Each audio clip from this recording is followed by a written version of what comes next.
actualidad con valor agregado. Estás en Más que Números con Catalina Edwards y Patricio Esquenazi. La cruda realidad: 4 millones de personas se quedaron sin ahorro previsional luego de los retiros de las AFP. Queremos abordar este tema preocupante que obliga a crear además políticas públicas enfocadas en la ayuda a esas personas que en algún momento van a necesitar apoyo estatal, ¿no es cierto? Estamos con Rodrigo Gutiérrez, gerente general del CIEDES, a esta hora para que nos cuente sobre este estudio que, en definitiva, llega a esta preocupante conclusión. ¿Cómo estás, Rodrigo? Muy buenos días. Hola, Catalina, buenos días, ¿cómo estás?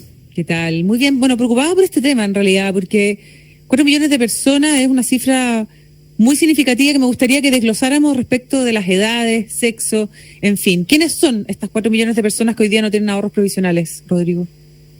Bueno, la verdad es que esta es la consecuencia de los 3 sucesivos retiros de fondos previsionales y que, bueno, impactan principalmente a las personas. Eso es lo que nosotros hemos querido decir siempre. Y por lo mismo fue que siempre anunciamos cifras respecto del impacto de los retiros. Más allá del impacto macroeconómico, ¿verdad? En términos de los millones y millones de dólares, 50.000 millones de dólares que se acumularon con estos 3 retiros de fondos previsionales, en el fondo yo creo que lo principal es tener presente que en distintos momentos, producto de estos 3 retiros que ya acabaron, ¿verdad? La semana pasada con el plazo que venció para el tercer retiro, hubo en su momento hasta 4 millones de personas que agotaron sus saldos.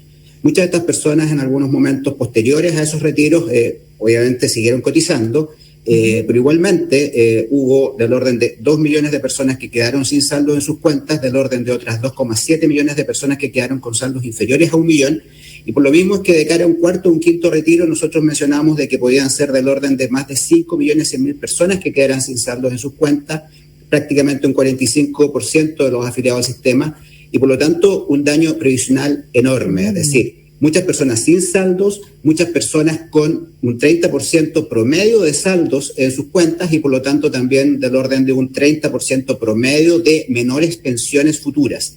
Y ese es el principal impacto, más allá de que probablemente el primer retiro se haya justificado en su momento, producto de los momentos más duros de la pandemia. Sin embargo, creemos de que el daño previsional es lo que nos queda como consecuencia principal, un daño sobre las personas. Ya, estas personas en algún momento van a necesitar ayuda, apoyo, subsidios, etcétera. ¿Quiénes son? ¿Cómo los acoge hoy día la política pública?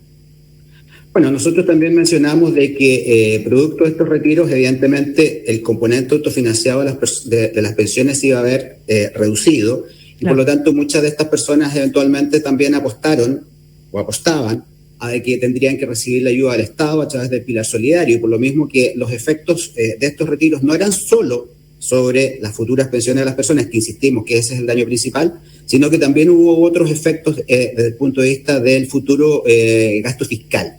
De una parte, porque muchas de estas personas iban a requerir del apoyo del pilar solidario. El Ministerio de Hacienda hizo en su momento algunas estimaciones de cuál sería el aumento en el gasto fiscal producto de las personas que calificarían para este pilar solidario. Sabemos de que el pilar solidario como tal ya no existe porque fue reemplazado por la pensión garantizada universal y también por algunos impuestos que dejaron de cobrarse potencialmente, también producto de que 2 de estos 3 retiros fueron exentos de impuestos, es decir, no constituyeron renta y por lo tanto no implicaron que el Estado pudiera recaudar impuestos por aquello.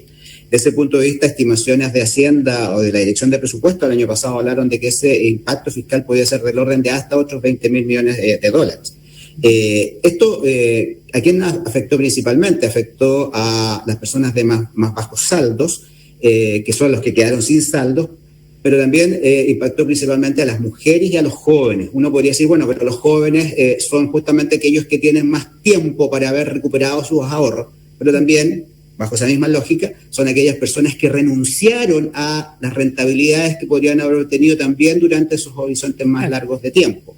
En consecuencia, esos son los grupos que se vieron principalmente más afectados y que son probablemente sobre quienes vamos a tener que buscar algunos mecanismos algún tipo de solución. Ahora, Rodrigo, hay externalidades positivas también, ¿no es cierto?, en estos sucesivos retiros, y es que la gente hoy día sabe más sobre su sistema previsional, ¿no? Sí, bueno, efectivamente, si uno pudiera hablar de algún efecto positivo de este proceso o de estos procesos, tuvo que ver con eso, ¿verdad? El mayor nivel de conocimiento e información de la población respecto al sistema de pensiones y particularmente de este componente de capitalización individual administrado por las AFP, ¿cierto? Sabíamos, y esto es algo que ya veníamos levantando hace varios años, yo diría que por lo menos unos 5 años a través de distintos estudios y encuestas que mostraban que el nivel de conocimiento de las personas era bastante escaso, era bastante deficitario. Muchos no sabían en qué AFP estaban, en qué multifondo estaban, ni tampoco y quizás lo principal, que estos ahorros eran propios, es decir, estos son ahorros que se obtienen a partir de las cotizaciones de los trabajadores y que van acumulándose para el financiamiento de sus futuras pensiones.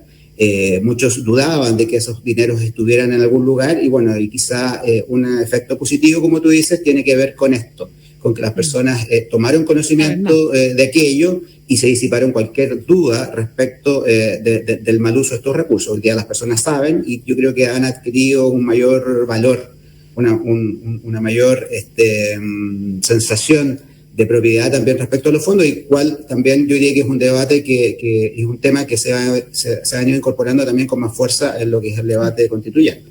Exactamente. Rodrigo Gutiérrez, gerente general de CIEDES, ¿qué es lo que viene ahora en materia de reforma previsional? Se instala también como prioridad luego del rechazo a los 2 retiros, ¿no es cierto?, presentados, uno por el Ejecutivo y otro por los parlamentarios. ¿Hay piso político para llevar adelante una discusión de esta naturaleza con la envergadura que tiene esta reforma para el sistema de seguridad social? Yo creo que este es un momento histórico y que yo creo que, como han dicho por algunos analistas por ahí, esta es como el tercer intento. La tercera dice ser la vencida, ¿cierto? Dice el dicho popular. Yo creo que aquí se conjugan varias cosas. Por un lado, la reforma de pensiones es un tema urgente y necesario ya hace bastante tiempo. Es decir, lo venimos discutiendo ya por lo menos hace 10 años. Fue parte del programa de gobierno de Bachelet 2, también de Piñera 2, son 2 intentos fallidos de proyectos de reforma, eso es uno. Lo segundo es que si esta urgencia por las bajas pensiones ya viene de hace bastante tiempo, yo diría que hoy día ya es absolutamente ineludible avanzar en este tema, porque por el efecto de estos retiros estamos hablando de que las pensiones son en promedio 30% más bajas que hace algunos años atrás. Es decir, teníamos un escenario paupérrimo, urgente, de necesidad, y hoy día tenemos un escenario aún peor. Por lo tanto, ya esto es algo que ya definitivamente no se puede seguir eludiendo. Y lo tercero, bueno, porque también es parte de la promesa del programa de este gobierno y por lo tanto debiese ser, por tanto, una de esas prioridades, bueno, y así lo ha anunciado, concretamente en las primeras semanas de este gobierno se había dicho que se iba a iniciar un proceso de diálogo tripartito bajo los estándares y el modelo participativo que promueve la OIT, ¿verdad? En la perspectiva de presentar un proyecto en el último trimestre del año. Pues bien, luego del retiro, del rechazo a los 500 retiros de fondos planteados tanto por los parlamentarios como por el gobierno, se ha planteado entonces una ventana de oportunidad política, creo yo, como para acelerar este proceso de discusión en torno a la reforma, y es por eso que el gobierno ha anunciado que este diálogo tripartito se va a acelerar. Ya partió, entiendo, la semana pasada, sí. Y que debiera traducirse en el envío de un proyecto de ley durante el tercer trimestre y no el cuarto trimestre. Por lo tanto, entonces, estamos enfrentados a una aceleración del momento en torno al inicio de esta discusión. Piso político o priorización política, diría yo, existe hace rato. Lo que falta es un espacio de convergencia en torno a acuerdos para poder avanzar.